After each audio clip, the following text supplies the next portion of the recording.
What's up, Beckham and Wando? I'm Macklin Levin, and you're watching East Cooper Student News.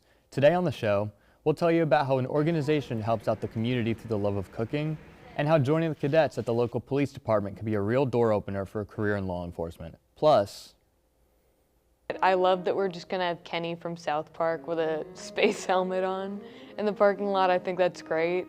art club students have auctioned off designs for the parking lot. We'll tell you more about it right now on ECSN.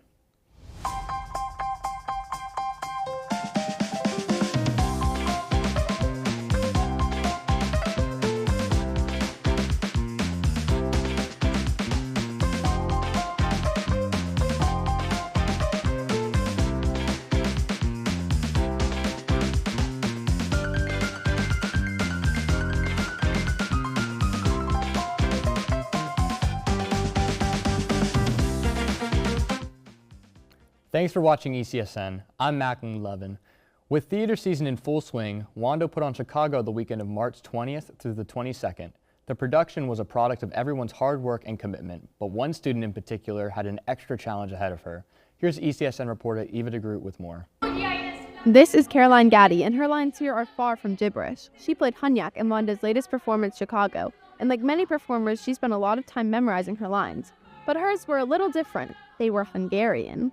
Reading them off of a paper isn't that hard, but when you're doing the song where everybody has their monologues and everybody else has theirs memorized, and you're looking at a paper going like, meet, that is thing, and you're the only one with the paper, it's like, oh my goodness, what am I going to do? As rehearsals continued, the challenge slowly shifted from learning the words to being able to put the correct pronunciation, phrasing, and all that jazz at any given time. I wrote it down on Post-it notes probably up to 30 times. Like I still do, because even though I have it memorized now, sometimes I'll just write it down on a Post-it note just to check, because it just sticks it in your brain. With the added challenge of learning lines in another language, Gaddy had to take a lot of additional time working on her role at home. But this isn't the first time she's learned another language for the sake of performing. I do a lot of opera, so I'm quite familiar with especially Italian. So I'm pretty used to memorizing mostly music in other languages, but just playing monologues is a little new to me, but this is definitely really fun. While Gaddy works very hard, she can't do it alone. At the end of the day, she worked closely with her peers who respected the time and effort that went into her role. She has to learn how to say it, like the correct cadence, so that way if someone just happens to be Hungarian in the audience, like they aren't like, this is weird, that's not how that sounds. Like she's saying like completely different words. So I think it's harder because it's also not a very common language to find in the United States. It took a long while to fully put her part together, but when she took the stand, Gaddy was able to wow the crowd with her fluent-sounding Hungarian while still managing to have fun. You should come join theater. It's really fun. It's a great learning experience. If you are sitting at your house all day and you have nothing to do ever, then the theater definitely keeps you busy, gives you something to do. It's a wonderful experience. In the end, Chicago ended up being a huge success for Wando's theater department, with record number ticket sales and newfound interest from the community.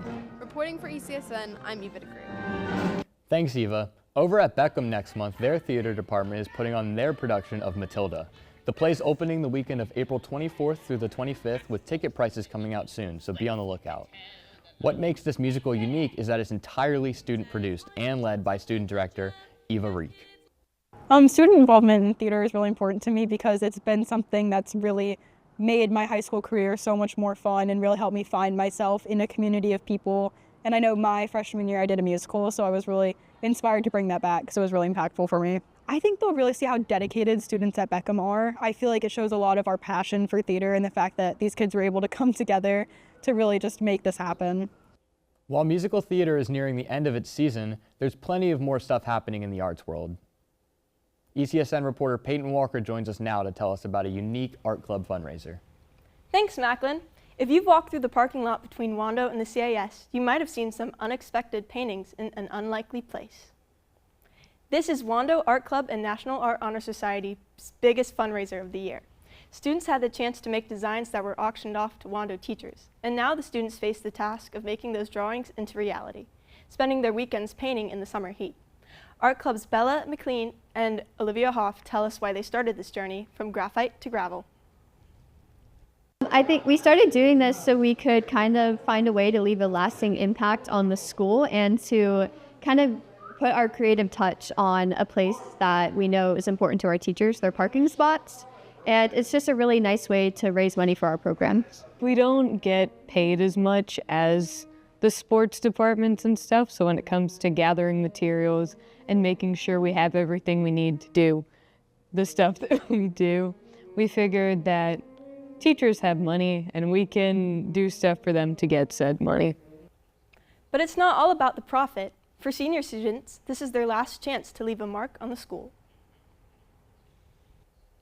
As a senior, I think it's really cool. It's really fun to have my impact lasting on the school. And I think it's really fun because hopefully it'll be inspirational to future artists at Wando so they can kind of see, the work that past, Wando artists have done, and hopefully it'll inspire them to join National Art Honor Society and Art Club.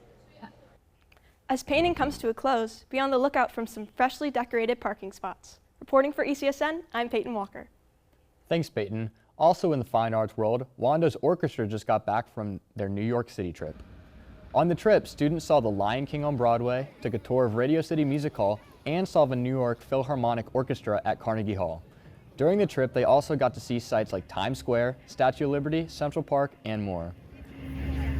This next story is all about how police cadets can take it all the way to a real profession in law enforcement. As a part of his story, you will see guns. The guns are not real. They are training devices and supervised by real police officers. Here's Addie Burnham with more. You saw that right. That's a kid putting a cop in handcuffs, not the other way around. It's all part of the Mount Pleasant Police Department Cadets program, and it's not just for show. I found it on the website because I wanted to just find some kind of internship or something that I could do at 17. Many teens don't know what they want to do when they grow up.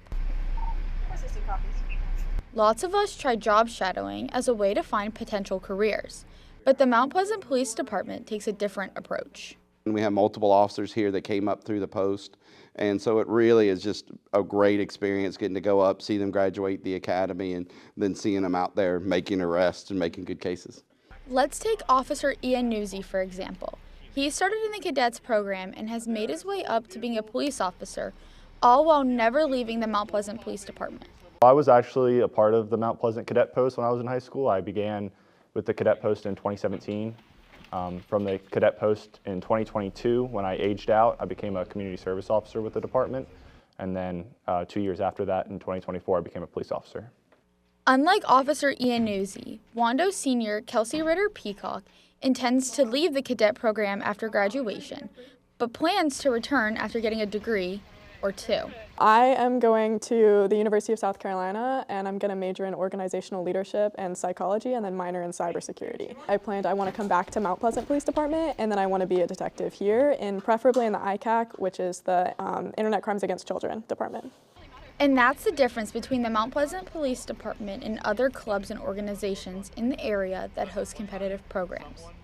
While most are just used as a way to gain experience and grow a resume for future careers, this one opens the door to careers within the department. And maybe someday, these kids will be doing stuff like this. Take the key out of the ignition and hang it out the window. For real. Reporting for ECSN, I'm Addie Burnham. With Maria Francesca Picone. Thanks, Addie and Maria. At the end of March, the annual Cooper River Bridge Run took place, where these same cadets were doing their part helping law enforcement to ensure a safe event for everyone, most of which helped out officers with traffic patterns. Over at Wando early last week, their job fair took place in the hallways with 46 booths and just under 80 representatives. It was a packed event with hundreds of kids looking for their next high school job. One organization who offers high school work experience is encouraging volunteering in the community and making a difference through the love of cooking meals for sick people. Here's Vivian Keith with more. This isn't the back of your favorite restaurant. It's a More Healing Kitchen, a local nonprofit that cooks and packages 100% plant-based food for people facing serious health challenges. We work with a lot of people who have autoimmune diseases, are going through chemotherapy. Teen volunteers work alongside kitchen mentors to prepare meals using mostly local organic ingredients. Every Friday, they deliver meals to a variety of places in our area. Bree Setter has volunteered with Amore since her freshman year, and she knows better than most how Amore can help. I got a tumor last year, and so Amore has really helped me figure out what to do with my diet and how to make sure I can feel better and be able to have more energy. Founder Maria Kelly handles the day-to-day activities in her office, but before this kitchen became a reality, Kelly was just cooking meals for her sick mom. When she wasn't feeling well, I would take her food. It was a way that I could support her during a really challenging time. And so when I learned about an organization in California that does this type of work, I decided I thought it could work right here in Charleston. Not only is it working in Charleston, it's thriving, with Amore serving roughly 100 clients a week, including 15 clients who are undergoing especially intense treatments and are served through Amore's partnership with the local clinic. Amore also takes it a step further because many of their ingredients are sourced from local farms in the Charleston and wider South Carolina area. I love supporting local businesses and local growers because I think it adds to the uniqueness of a community. I think it allows everyone to kind of build the American dream. The kitchen helps our community not only by teaching teens about the relationship between health and food, but also by providing a fun and engaging space for them to make connections and serve others. Depending on what day you're working, you'll do a lot of cooking or you'll do a lot of chopping vegetables. I usually like to cook. I usually do the sauces or I make a curry or something, but chopping is pretty fun too. I think it's important to offer teens the opportunity to volunteer and to contribute because they have so much to offer. And I think creating a space where they can learn a new skill and also contribute to the health of our community, it's like a win-win situation. Meals are delivered every Friday to a range of locations in the area. The full list can be found on their website. There's also an option to schedule pickups on Friday between 10 a.m. and 1 p.m. if you live outside the delivery area. If you want to volunteer, visit amorekitchen.org to get started today. With Easter approaching, we have Fisher Bond back with another one of his festive recipes. This month, it's all about the egg. Welcome back to Season 2 of Fish Food. My name's Fisher, and on this season, I'm here to teach you the basics of cooking through recipes that are for sure to wow your friends and family. On today's episode, we're cracking open the wide world of eggs.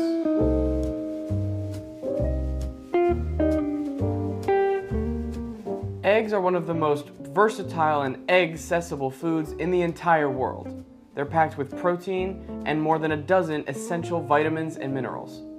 Along with their excellent nutritional benefits, there are over 100 ways to prepare them. Luckily, some of the tastiest eggs are also the simplest. So today, I'll teach you 5 ways to cook delicious types of eggs.